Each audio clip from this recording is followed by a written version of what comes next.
You want people to be able to have the opportunity to serve, but also to have the people we serve look and say, that government is going to understand me.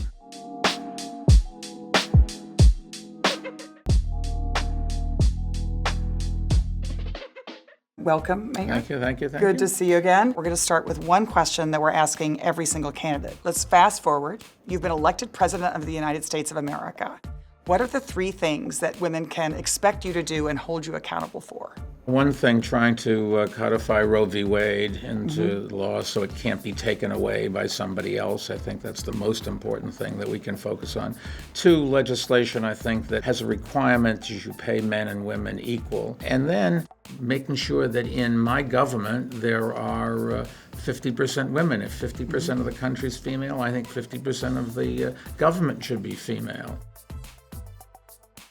We have a lot of first-time voters out there watching. So what would you tell to your 18-year-old self? Vote and pick the person that, based on their experiences of what they've done in the past, you're convinced they will deliver in the future. If you could have dinner with any living woman who inspires you, who would that be and why? Bette Midler. She's a great entertainer, but also she is a great American. And one of the things she convinced us to do was to plant 1 million trees in New York City. And she went out and raised the money. She's the complete package. Sexual assault and violence is widespread in this country. So what would you do as president to address this crisis? Well, sadly, you're right, and we should have no tolerance for it. We have to have laws on the books, and unfortunately, we have a lot of those laws. They're just not enforced. There are parts of this country where they defund every social program, parts of this country where they try to make sure that you can't enforce any non-discrimination laws. We've had discrimination based on gender, based on orientation, based on ethnicity, based on age. That's why it's so important when you vote. What's your guilty pleasure? Cheez-Its, I think. Cheez-Its? Yeah, I love Cheez-Its. Wow, it's all revealed right here. Probably not great for your waistline, but I'm a Cheez-Its fan. You're If I had to Cheez-Its pick a fan. sandwich, it'd be a Subway sandwich. How does your identity shape your presidential campaign? Things that really are important to me, my children, both the girls, turned out to be great. Took care of my mother when she was alive. She died at 102. And I called her every single day. I still reach in my pocket occasionally for the phone, and she's not there, but she is still on the answering machine. Is that right? Yes. Yeah, no, same with me. What's your favorite constitutional amendment and why? Probably the 14th, because it corrected a lot of things that were wrong, whether it had to do with women, whether it had to do with slavery. It was a bill that fixed a lot of things.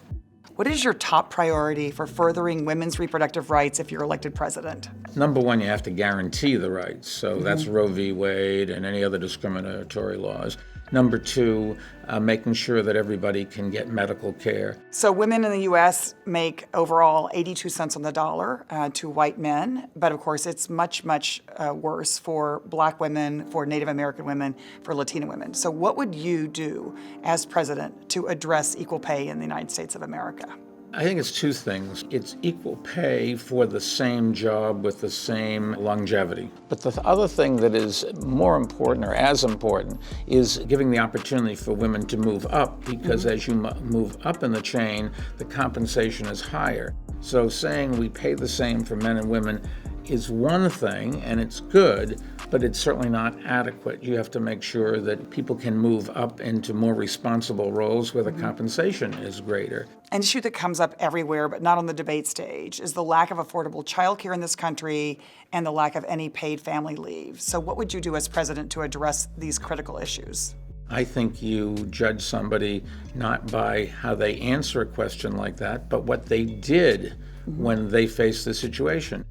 At my company, we give 26 weeks of paid leave. I understand companies are there to have a business and they have to have their employees dependably show up and be trained and do all the work. But you also have to have some understanding that people have a private life and every once in a while need a little bit of flexibility. And it's good for the business because you'll have an employee who will stay around and contribute more. Right. For all the women watching, what would you tell them why they should pick you to be president of the United States? First, I would say you have to vote. You can't complain if you didn't vote, and when people say, oh, my vote doesn't matter, that's not true. Second thing is think about who you're voting for. It's easy to talk, it's hard to do things, and I personally would want somebody who can look me in the eye and say, I faced this situation, it was tough to make a decision, and people were pushing me all over the place, but it was the right decision, and I had the courage to do that, and I think that's what really makes everything. Women are the majority of voters in this country. We have the ability to determine the future. So the most important thing you can do is go vote. Thank you.